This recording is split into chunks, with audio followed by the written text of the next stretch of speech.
فأنا ناصح لإخواني بالصدع بالحق تبيض وجوههم. السكوت في مسألة الحزبية يضرها، فاصدع بما تؤمر وأعرض عن المشركين. سلامي على دماج ورجالها والشيخ يحيى ودار العلم يا سعد بانيها. Bismillahirrahmanirrahim. Qala ini berarti apa? Bab baru ya. Qala al-Imam Abdul Ghani Al-Maqdisi rahimahullah, bab syuruti fin nikah. Bab syarat-syarat di dalam pernikahan. Memang ini kan? Oh, jangan-jangan salah buka. Oh, salah silap. Ma yu'khadhu minal hadits. Ayo, muka surat 837. Kurang baliknya. Baik.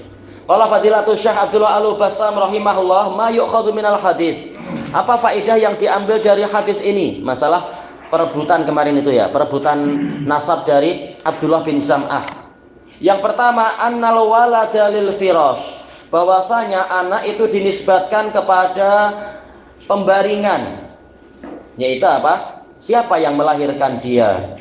Maka dia dinisbatkan pada ibu itu. Ibu itu istri siapa? Maka dia dinisbatkan kepada suami dari ibu itu. Ini hukum asalnya. Kecuali kalau ada qarinah menunjukkan lain, maka hukumnya boleh berubah. Tapi ini hukum asal. Bi syarti imkanil ilhaqi bi sahibil firash. Makanya dikatakan oleh Syekh Al-Bassam di sini dengan syarat memungkinkan untuk anak kecil ini memang digabungkan, dinisbatkan kepada pemilik wanita itu. Kalau wanitanya hamba sahaya ya tuannya. Kalau wanita itu adalah istri dari seorang lelaki ya, berarti apa? Ya dinisbatkan kepada si suami. Sekarang masalahnya kalau dua-duanya sama-sama perempuan, gimana itu? Zaman sekarang kan aneh. Atau dua-duanya sama-sama laki-laki, entah katilnya di mana? Katilnya di hospital, susah kita. Atau maninya kacau. Sekarang ada beng-beng itu. Qala Ibnu Daqiqil Id, wal hadis aslun fi ilhaqil waladi bi sahibil firash. Dan hadis ini menjadi dalil. Kalau dalam kitab fikih, asal seringkali artinya dalil. Dalil di dalam penggabungan atau penisbatan anak kepada pemilik wanita tersebut. Wa in tara'a alaihi wata'un muharram. Walaupun boleh jadi terjadi padanya tara'a, yaitu kemungkinan, tapi bayinah mungkin tidak jelas atau tidak seberapa kuat. Ada pergaulan yang haram. Yang kedua, anna zaujah takunu firashan bimujarradi aqdin nikah. Ya, tatkala Nabi menamakan itu firash, berarti dikatakan di sini istri itu menjadi firash. Menjadi apa? Tempat pembaringan dengan semata-mata akad pernikahan. Wa annal amah firash. Demikian pula hamba sahaya yang wanita itu firash. Lakin la tu'tabaru illa bi wata'is sayyid. Tetapi hukum untuk hamba agak lain, yaitu dia tidak dinilai, tidak terpandang kecuali kalau memang dia sudah digauli oleh tuannya. Makanya anak yang lahir itu dinisbatkan kepada tuannya. Fala yakfi mujarradul milik, maka tidak cukup semata-mata si tuan memiliki hamba itu. Jadi tuannya memang menggauli hamba itu sehingga layak dikatakan anak yang lahir adalah anak tuan itu. Kalau tak pernah digauli, gimana dikatakan ini anak si tuan? Sementara hamba itu mudah untuk dijual belikan, mungkin sudah sempat ini dan itu di pemilik yang sebelumnya, sementara tuan yang baru belum menggauli dia. Adapun untuk yang sama-sama merdeka pernikahan, maka ini memang ikatannya sangat kuat dan sangat suci. Maka dengan semata-mata ikatan saja itu sudah berlaku hukumnya, hukum yang dibangun di atas baik sangka kalau tidak ada bayinah kuat yang melanggar itu. Wal farqu bainahuma, perbedaan di antara keduanya, anna akad dan nikah maqsudun lil wata', bahwasanya akad nikah memang dimaksudkan untuk hubungan suami istri. Ini hukum asal pernikahan. Makanya Allah Ta'ala, Rasulullah mengatakan tazawwaju al-wadudal walud, hendaknya kalian menikahi wanita yang sangat pecinta dan banyak punya anak. Memang tujuan atau hikmah pernikahan adalah untuk apa itu? Memperbanyak anak dan sebagainya, memperbanyak generasi kaum muslimin dan seterusnya. Nah, itu didapatkan dari mana? Ya hubungan suami istri, bukan menikah terus masing-masing belah tidak ada urusan, bukan itu. Dan ini juga disebutkan oleh Al-Hafidz Ibnul Jauzi rahimahullahu taala dalam kitab beliau Talbisu Iblis, membantah orang-orang yang memesong dalam perkara yang seperti ini. Wa amma tamallukul amah, adapun penguasaan terhadap wanita, hamba sahaya yang wanita, falima qasida katsirah, maka dia itu dikuasai atau dibeli barangkali karena banyak maksud. Ya belum tentu seorang tuan dia punya hamba sahaya memang untuk itu. Boleh jadi dia tak kuat apa-apa, tapi dia ingin punya hamba karena ya biar adalah yang menyetrika baju, ada yang mencuci baju, ada yang kemas-kemas rumah. Istri saya biar tak banyak kerja, dia biar ngurus yang lain misalkan. Istilahnya kemungkinan itu banyak.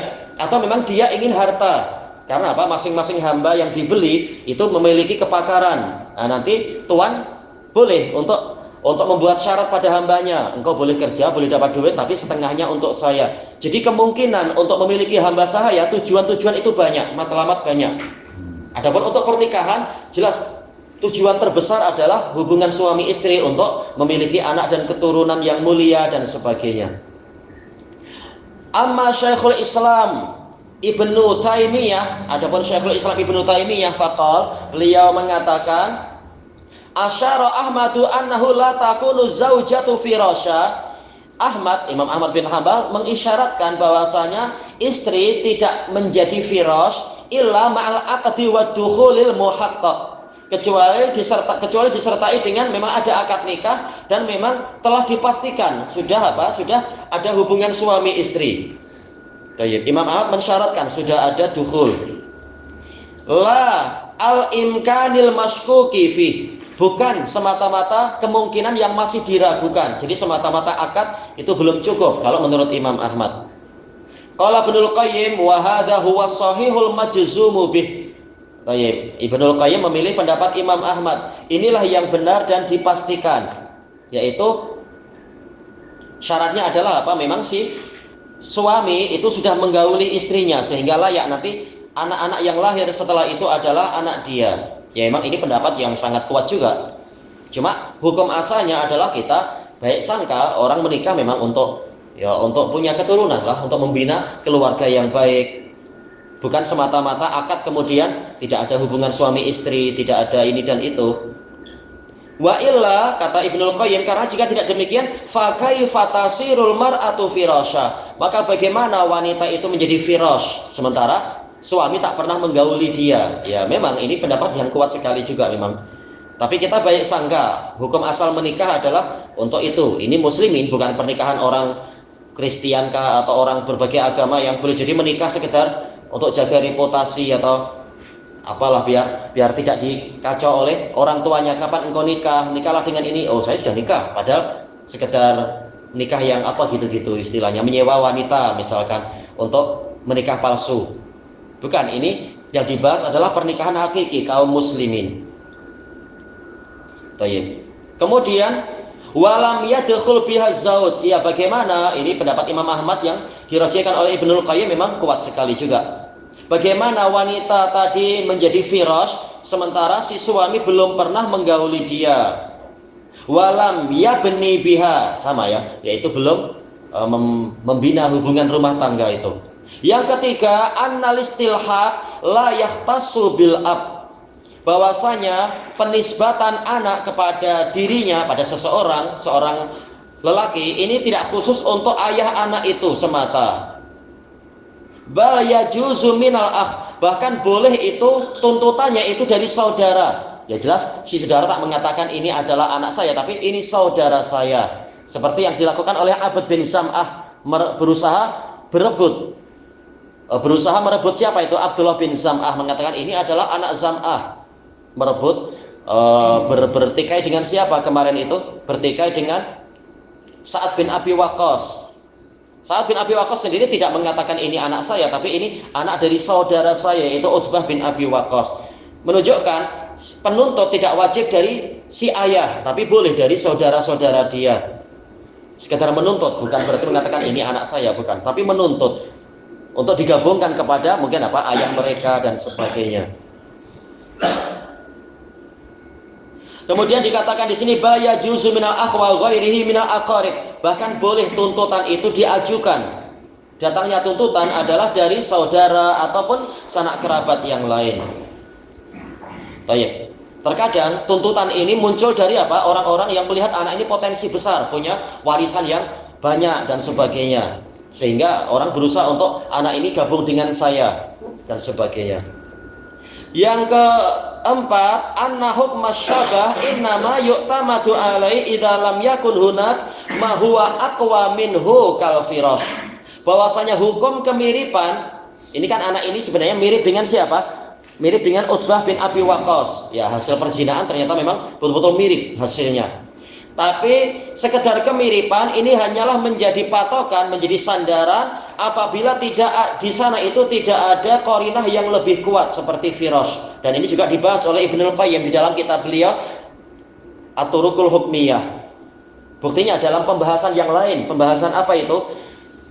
Usamah bin Zaid. Tatkala orang-orang meragukan yaitu warna kulitnya hitam, padahal Zaid bin Harithah warna kulitnya putih, maka orang meragukan ini anak siapa?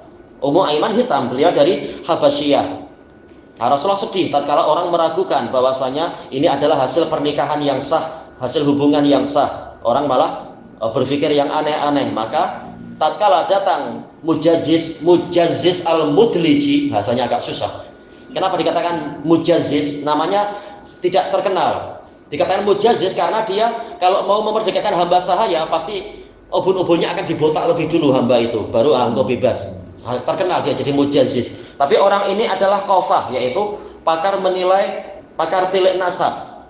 Nah, tatkala orang itu masuk ke rumah Nabi, bukan ke rumah Nabi, ke rumah siapa itu? Usamah bin Zaid dengan ayahnya, berarti apa? Zaid bin Harithah. Kebetulan waktu itu ayah dan anak ini sedang tidur di pembaringan yang sama, pakai selimut. Entah bagaimana, apakah Nabi menyengaja itu? Yang nampak cuma kaki saja. Kakinya lain, ini hitam, ini putih. Tapi Mujazziz langsung mengatakan, ini anak dari ini. Wah, langsung Rasulullah gembira, cerita pada Aisyah. Apakah engkau tidak tahu apa yang dikatakan oleh si Mudliji itu? Dia terang-terangan menetapkan anak ini memang si Usama adalah anak dari Zaid. Rasulullah gembira sekali. Jadi tidak seperti yang dituduhkan orang-orang. Ini menunjukkan kemiripan, walaupun kulitnya tidak mirip, tapi orang yang pakar tahu ini mirip dengan ini, kakinya sama. Ini memang apa itu namanya? Firasat. Jadi kemiripan itu walaupun kemiripannya tidak terlalu kuat, ini boleh menjadi dalil, menjadi hujjah. Apalagi kalau wajahnya sangat mirip seperti dalam cerita yang telah kita lewati terkait dengan li'an. Nabi menyebutkan kalau lahir dengan karakter ini berarti memang anak dari orang itu. Menunjukkan kemiripan juga menjadi hujjah.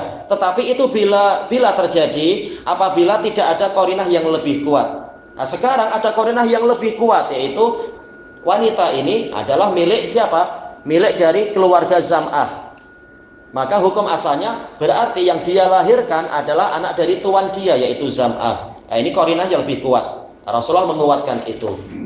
Tapi tidak membatalkan qarinah yang lemah tadi. Buktinya Saudah bintu Zam'ah tetap disuruh untuk tidak menampakkan auratnya di hadapan Abdullah bin Zam'ah. Baik, ilahuna wallahu a'lam. Syekh, macam dengan ambul ni tak ada akad nikah apa pun tak ada kan? Akad jual beli ada, atau akad mungkin apa istilahnya hadiah atau sedekah atau hibah untuk masalah hamba sahaya. Ya, tidak ada pernikahan kecuali kalau dimerdekakan dan dinikahi, ya dia dapat pahala 2 kali lipat si tuan. Kalau hamba saya ni macam zaman-zaman dulu sebab saya tu duduk satu rumah dengan keluarga. Seringnya satu rumah tapi tentunya biliknya lain-lain. Biliknya lain. Dan itu biasanya rata-rata orangnya lumayan punya duit kan, ada tempat sendiri, bilik sendiri. Wow. Firash. Iya, pembaringan, katil. Iya. Iya. Oh, tilam ya, lewat tilam. Kasur, kasur. Nama Firash. Itu pakai shin. Iya. Kecuali kalau pakai sin nih, kuda. Firas, kuda. Tayyib, subhanakallahumma wa bihamdika la ilaha illa anta astaghfiruka wa atubu ilaik. Walhamdulillah.